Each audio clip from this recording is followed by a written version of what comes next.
शिव पार्वती विवाह। जब सती के खुद को योगाग्नि में भस्म कर लेने का समाचार शिवजी के पास पहुंचा, तब शिवजी ने वीरभद्र को भेजा। उन्होंने वहां जाकर यज्ञ विध्वंस कर डाला और सब देवताओं को यथोचित फल दिया। सती ने मरते समय शिव से ये वर मांगा कि हर जन्म में आप ही मेरे पति हों। इसी कारण उन्होंने हिमाचल के घर जाकर पार्वती का जन्म लिया। जब से पार्वती हिमाचल के घर में जन्म, तब से उनके घर में सुख और संपत्तियां छा गई। पार्वती जी के आने से पर्वत शोभायमान हो गया। जब नारद जी ने ये सब समाचार सुने तो वे हिमाचल पहुँचे। वहां पहुंचकर वे हिमाचल से मिले और हंसकर बोले, तुम्हारी कन्या गुणों की खान है। ये स्वभाव से ही सुंदर, सुशील और शांत है। ये कन्या सुलक्षणों से संपन्न है। यह अपने पति को प्यारी होगी। अब इसमें जो 2-4 अवगुण है वे भी सुन लो। गुणहीन, मानहीन, माता पिता विहीन, उदासीन, लापरवाह। इसका पति नंगा, योगी, जटाधारी और सांपों को गले में धारण करने वाला होगा। ये बात सुनकर पार्वती के माता पिता चिंतित हो गए। उन्होंने देवर्षि से इसका उपाय पूछा। तब नारद जी बोले, जो दोष मैंने बताए मेरे अनुमान से वे सभी शिव में है। अगर शिव जी के साथ विवाह हो जाए तो ये दोष गुण के समान ही हो जाएंगे। यदि तुम्हारी कन्या तप करे तो शिव जी ही इसकी किस्मत बदल सकते हैं। तब ये सुनकर पार्वती जी की माँ विचलित हो गई। उन्होंने पार्वती के पिता से कहा, आप अनुकूल घर में ही अपनी पुत्री का विवाह कीजिएगा, क्योंकि पार्वती मुझे प्राणों से अधिक प्रिय है। पार्वती को देखकर मैना का गला भर आया। पार्वती ने अपनी माँ से कहा, माँ मुझे एक ब्राह्मण ने सपने में कहा है कि जो नारद जी ने कहा है तू उसे सत्य समझकर जाकर तप कर। ये तप तेरे लिए दुखों का नाश करने वाला है। उसके बाद माता पिता को बड़ी खुशी से समझाकर पार्वती तप करने गई।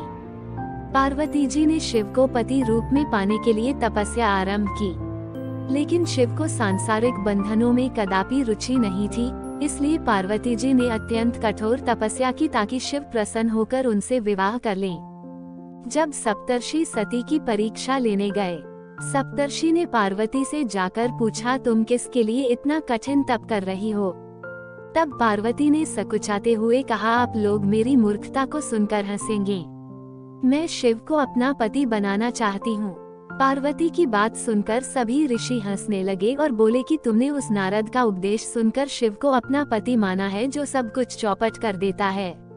उनकी बातों पर विश्वास करके तुम ऐसा पति चाहती हो जो स्वभाव से ही उदासीन, गुणहीन, निर्लज, बुरे वेश वाला, बिना घर बार वाला, नंगा और शरीर पर नागों को धारण करने वाला है।